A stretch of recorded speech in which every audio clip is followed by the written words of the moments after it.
What is going on, guys? Jack here, and welcome back to episode number 51 of Park to Prem here with Nottingham Forest. Today we have a huge game because, everyone, it's not the start of the Premier League season. In fact, it's not the Community Shield, which we did also qualify for. Today, I thought we'd kick things off with the European Super Cup, taking on a Barcelona team who last year won the Champions League. The year before that, they actually finished runner-up and lost in the final. It would be fair to say that with Camavinga and their boys, they've got a pretty blooming good team, this Barcelona squad. And of course, with the long-term aspiration now at the club, having won a Premier League, having won a Europa League, that aspiration being to match Clough's record of winning back-to-back Champions Leagues with Nottingham Forest, I feel like we need to test ourselves against the very, very best. And today is, I suppose, a rare occasion to do that outside of the traditional European or Premier League environment. Anyway, you may notice a few names here, and that is because, of course, we've made some signings, everyone. Although I will confess, compared to previous years, it's been a remarkably quiet transfer window because, and I should go back to the general tab here, our owner tried to sell the club in the summer. Now, a deal didn't go through, but for the first 2 weeks of July, the first 2 weeks of the transfer window, I wasn't able to sign or sell anyone, which did put a bit of a dent in my plan, and it made me reevaluate things, and in the end, I came to this kind of list of objectives in my mind. Firstly, I wanted to trim the first team and under-23s of players who just weren't quite good enough. And then the big objective really was to make one or two really big statement signings, address a couple of problem areas, and hopefully inject some world-class quality into the team.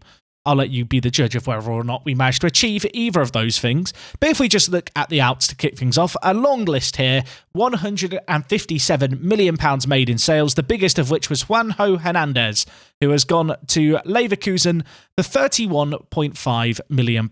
A player who joined us a few years ago from Real Madrid for £11 million. It'd be fair to say that whilst he did get plenty of first-team opportunities, he never truly shone. When an offer of £31 million came in, I saw it as an ideal opportunity to move him on and also open up some opportunities for young players I was desperate to promote. Elsewhere, Casanova left us. Of course, he was on loan at Porto for a few years. He fractured his skull last year. It kind of ruined everything. I was able to sell him on for £24 million. Gabriel, whichever one it is, I'm sorry, mate. It wasn't anything to do with your injury. I was looking to sell him on anyway. Whilst he's a good player, I just don't see him surpassing the quality that we already have within our team. Elsewhere, there were a few first-team players who left us. The likes of Calafiori left us to go to Lyon. At 30 years old, I was quite happy to get some profit for him. Only made 7 appearances in the team last year. One of the few real players left in our squad, and he has now been moved on. Elsewhere, Urquiza, who was a player who I had high hopes would break into the first team, just didn't ever quite happen for him. A number of loan spells over a number of years. He worked his way up, and I decided after a year at Leicester, age 23, he just wasn't quite going to make it. Am I going to live to regret that? I think there's definitely a possibility there because, as you can see, in his first game for Watford, he's managed to get a goal, an assist, and a Player of the Match award. So that's pretty good going for him. I mean, he's not a terrible player by any means. Do not get me wrong, but ultimately, 20 million for a player who I just don't see breaking into our first team, it was too much to refuse. A couple of the old classics going as well. Gary Healy has left us to go to Salzburg. We got some really good money for him, £17 million. Domani Grimes has moved to Sevilla for £15 million. In the end, I just decided to let him go. I probably wanted a little bit more. I was actually on the verge of selling him, and then the takeover began. The transfer embargo kicked in, and as a result, the transfer was cancelled. After that, I just couldn't get a bid higher than the amount that Sevilla paid of 15 million. And you know what? He did his time. He was a valid servant and a really useful servant to the club. But I wasn't going to keep Domani Grimes here against his will. I feel like he earned the right to go out on his terms.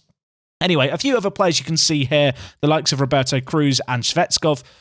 Two kind of young centre-backs who, I'll be honest, they're not worth the kind of money that's been paid for them, and I just didn't find a way that they were ever going to fit into our first-team plans. As I said, the big objective really was to trim down the under-23s and the under-18s, and I mean, if we just look at this squad here, we've got a 25-man squad, but with almost half the squad out on loan, it'd be fair to say that we've succeeded in cutting out a lot of the rubbish. I'm sure that in the coming years, I will want to add to this pile, but what we've got now is a really, really stacked team with a lot of potential I'm very excited for. Now, you'll notice one name you may not have seen before here, Max Diamond. He was actually a signing that I made just before the transfer embargo kicked in, but he's not appearing on the transfers in screen because technically it was last season. But we managed to sign this guy from Motherwell for £15 million. Always on the lookout for good British talent because of the foreign player limit we have when it comes to squad registration. I think at 17 years old, he looks like a player with a really, really bright future. Lots and lots of potential, super well-rounded.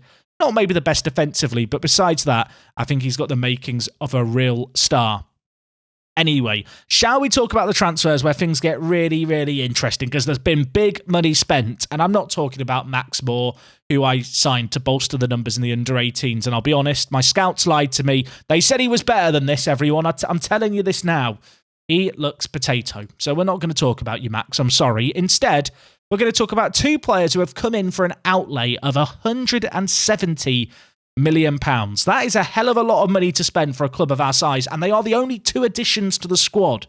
So I know what you're thinking, they must be blooming good, and of course they are. Osvaldo Largo was Chelsea's key player after they missed out on Champions League football, after Frank Lampard was moved on. He was desperate for a move out. He was transfer listed at £102 million, and I sat and I thought long and hard about it, but in the end, I figured it was right to sign him. I thought he was a player who could add sufficient quality to the team. In his first couple of games for the club, he's looked absolutely exceptional. I appreciate. You may wonder, how does he even fit into the team, Jack? We'll cover that in just a moment, but not before we talk about the other signing we made, which is Ricardo Picione, or as I'm calling him, Ricky Picky, which I think is a more catchy name for Ricky Picky. As you can see looking at him, he's 24 years old. He was signed from Inter Milan for £70 million. It's a lot of money. I'm going to hold up my hands and say it. It's a lot of money, but if he can match this level of performance he's put in here at Inter for us, I think he's going to be worth each and every penny. A tremendous player defensively. He's 24 years old. He is also consistent and enjoys big matches. The typical football manager thing has happened here where we've signed a player and then we've forgotten crucial information about him because apparently our scouts and our coaches don't share knowledge. And you will also notice he's got model professional personality, which is fantastic. And what that has immediately allowed me to do is set up a mentoring group. As you can see here, a few of the youngsters that we're going to talk about, who I'm promoting into the team this year, who I need to, play a squad role, they're going to benefit from his mentorship. And on the whole, I just think it's a signing that, well, I don't know. I feel like alongside Piotr, we now have our two centre-backs sorted until the end of time. 24 years old, 23 years old in this case of Piotr. You can see here how much of an upgrade Ricky Picky is on Piotr, but two players who have got really good leadership capabilities, two really good mentors on the pitch. I feel like they can now form the core of our team on the field. And well, speaking of the team on the field, this is how I think we're going to start this season when everyone's fit. As you'll notice here, one little change to the system, Poyana now playing as a winger out on the right, and even if it's Boyer out on the right or anyone else, I think we're going to play a winger here. It gives Largo a little bit more space to get involved into. I think Poyana last year was very, very good out on the left-hand side, and he is a ready-made winger. When you look at his attributes, he's just so good at this.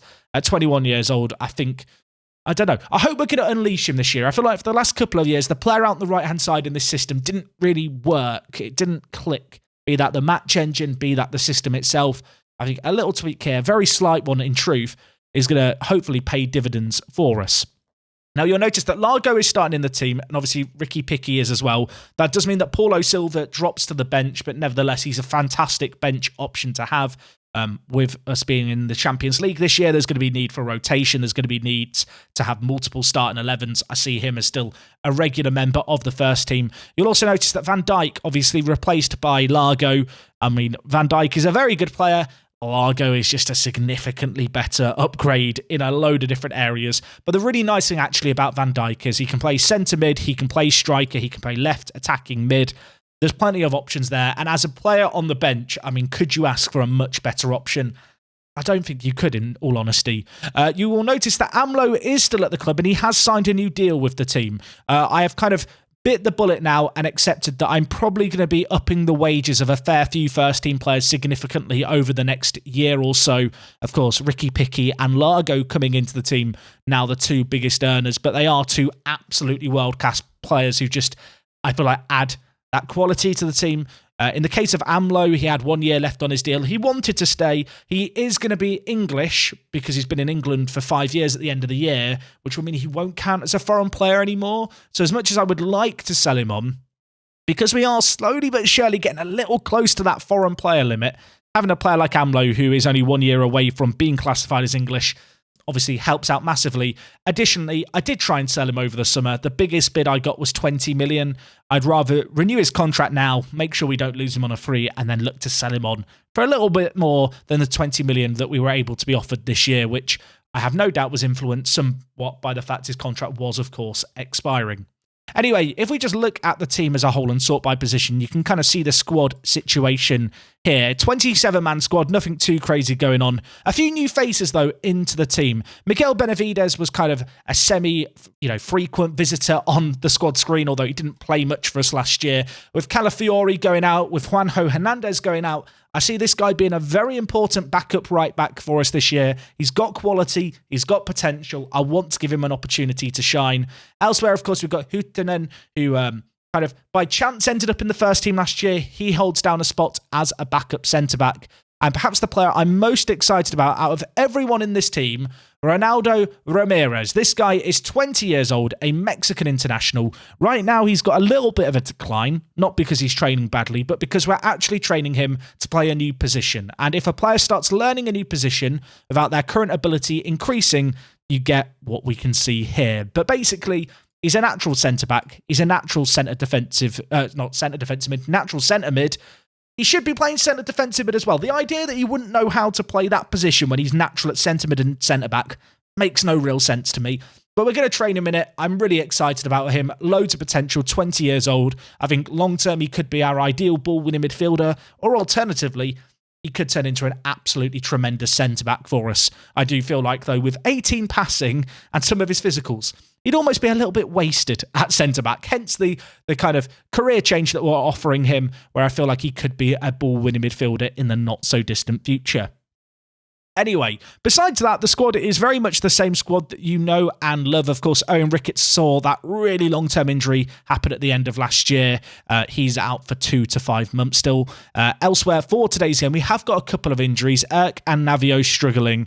You can see here, Navio doesn't need a fitness test. Erk can play as well, actually. I was worried that we weren't going to be able to play them, but I might risk them, which might seem mad against Barcelona today, but I'd like to play our first 11 and our best 11 and just see how we get on. There's a little bit of a change in system, but I do feel like this is our best 11 now.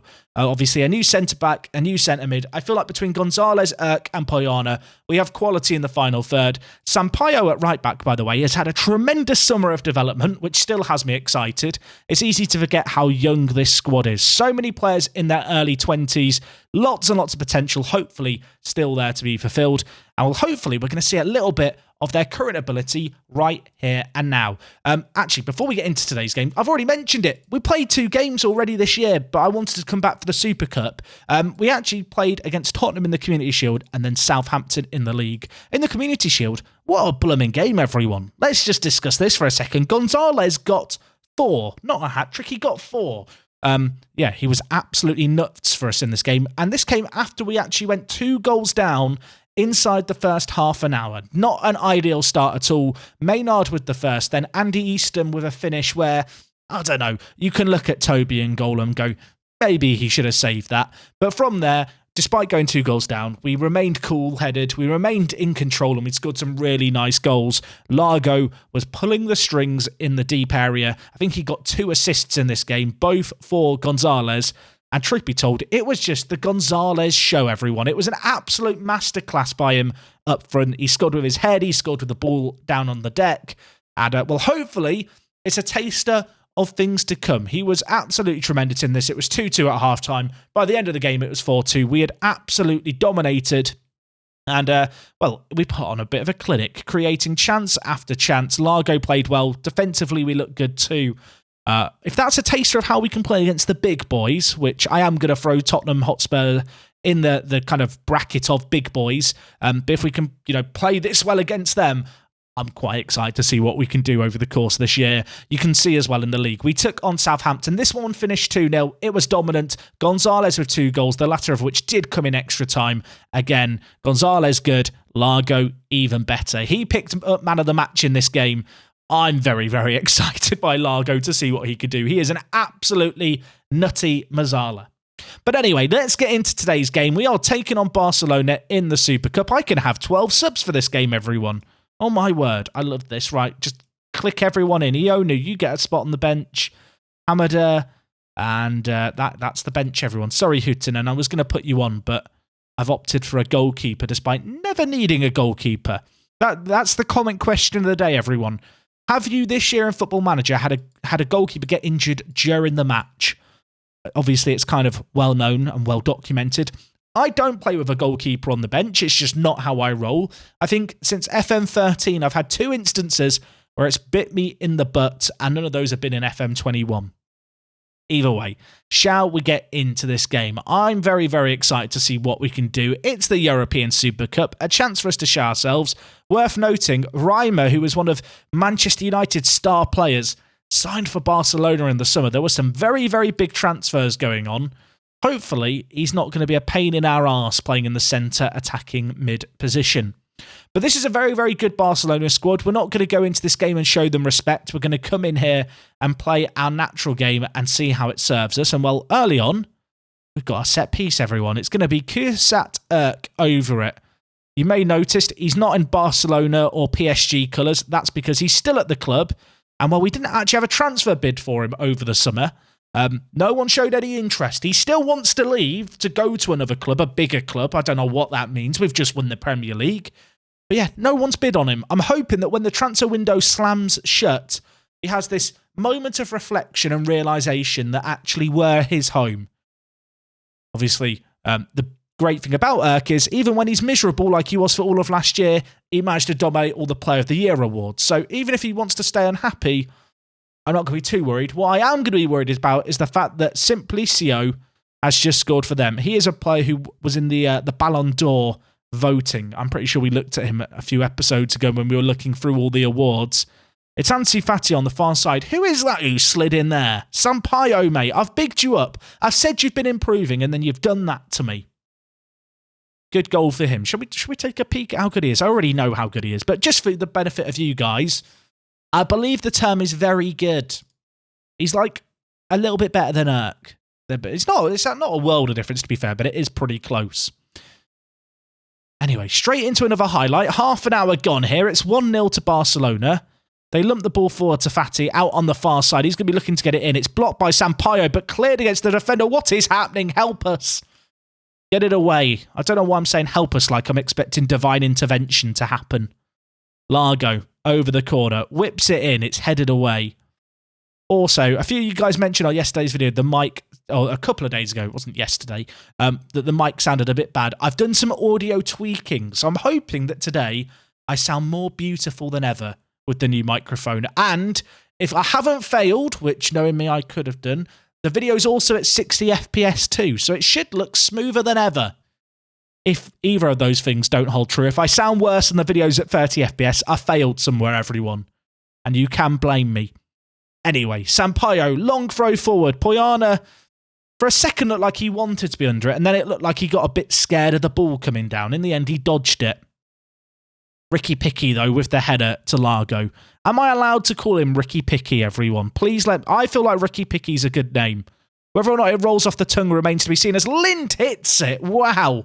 Largo with the assist from one centre mid to the other. The L's assisting one another. The L's. I can't call them that as a pair. That cannot be their partnership name, the L's. I mean, the alphabet goes LM, right? And then you have M&M's, the chocolates. Maybe they're L and L. I don't. It's a stretch, isn't it? Either way, Largo squares it. Lind hammers it home into the bottom corner.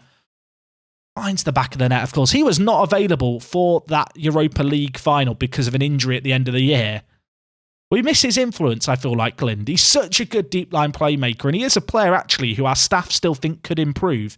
He showed more improvement last year than any other previous 12-month period, and he's still only 21 or 22. I feel like with some of our players, it feels like they've been around for ages, but actually, they're super, super young players who have this room to grow still. Like Erk, for example, I think he's 22. He won the Young Player of the Year in England last year. You think of him as the real heartbeat of the team, the real talent. And yet, relatively speaking, he's still a young'un. Anyway, ball whipped in, and that's a really nice goal. It's Jan Reimer with it. Of course it is. Former United man scores on his debut against us. I thought when he left the Premier League we were going to be spared. Obviously, he was signed for over 100 million. We've been dipping our toes into the transfer market as well. But all the big gun signings are getting involved right now. Largo's had an assist. We just need Ricky Picky to score a header. Right, Poyana's been disappointing there. I'm going to take him off for Boyer. Of course, this new right winger role is one that both Poyana and Boyer should be pretty well suited to. They're both right-footed players, two very athletic players. I will say, as we approach 20 minutes left of the game, we've been pretty disappointing here. We've not hit the target nearly enough. And I think we're going to have to go a little more attacking. Now, given the fact this is the European Cup and the fact that Erk is playing awfully anyway, I'm going to take him off of Van Dijk because he's coming back from injury. I don't really want to risk aggravating an injury in these last 10 minutes. I believe the game will go straight to penalties should we get an equaliser. I say that like I'm expecting an equaliser. Can someone do something, please? There's a highlight, but it's their highlight. This is not what we want to see. Adam on the far side. Navio, great little tackle. Down the line. Gonzalez, you've got to get there. You've got to meet it. Don't run away. You've got to want the ball, son. Anyway, it's Victor Vicinius with it. Navio heads it onwards, though. Van Dijk now with it. Switches over to Boyer. Off the bench, Largo. Can he score it? He's got 10 finishing. So the only issue with Largo, £102 million, he can't finish.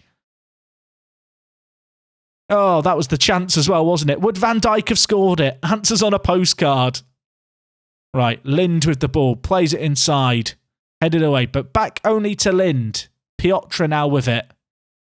Lind, it's a pointless highlight, everyone. I was getting excited. I thought something was going to happen.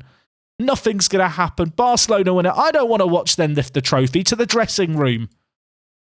I'm going to be a bad loser here and just not watch them lift the trophy. It's not what we've come here to see. What I would say is, we gave them a pretty good game. It was a very, very close match in terms of statistically. Obviously, they had a little more of the ball, but the shots were slightly in our favour. Only one goal the deficit. Given the fact that they are undoubtedly one of the biggest teams in Europe, I feel like in a slightly odd way, I should be kind of quite happy with that. If we just look at I wanted to look at the club coefficients here.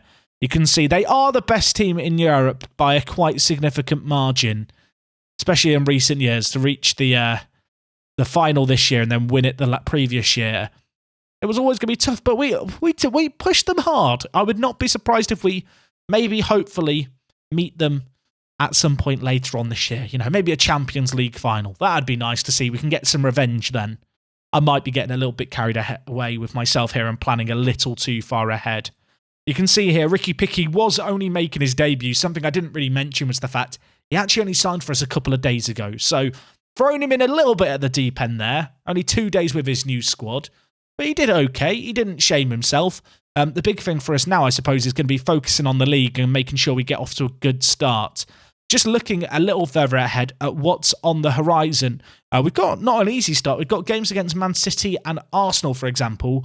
But I think the big game that I am firmly fixated on and that we'll be back for next time is an away game against Wolves. I think right now they are 20 games unbeaten at home. So to go to their backyard in about a month and a half, it's going to be a pretty tall order. Obviously, they finished second last year. We finished first. It's the kind of game that if we want to retain the title, we're going to have to give it a really, really good go. But anyway, guys, that is going to wrap up everything from me today. Let me know what you made of our transfer business. A bit of a change in transfer strategy. Quality over quantity. There is no money left. I may still look to sell on 1 or 2 fringe players or under 23 players who I'm not entirely convinced are going to make it. But to be honest, I think for the most part, I'm relatively happy with where our squad's at. And it didn't really feel like a season where we needed to do a big overhaul or, you know, think about changing systems radically or signing whole new players. I want to give, you know, the players who earned us the title last year a chance to retain, a chance to show their potential, and hopefully a chance to grow as we, of course, as I mentioned right at the top of this episode, you know, look to build a bit of a dynasty. Anyway, that's going to be all from me today. We'll be back tomorrow. If you've got any thoughts on the audio, the visuals, obviously a few changes going on here, leave them down in the comments. Love to read your feedback as always. And well, until next time, it is me, Jack, and I will talk to you guys in a bit. I'm out.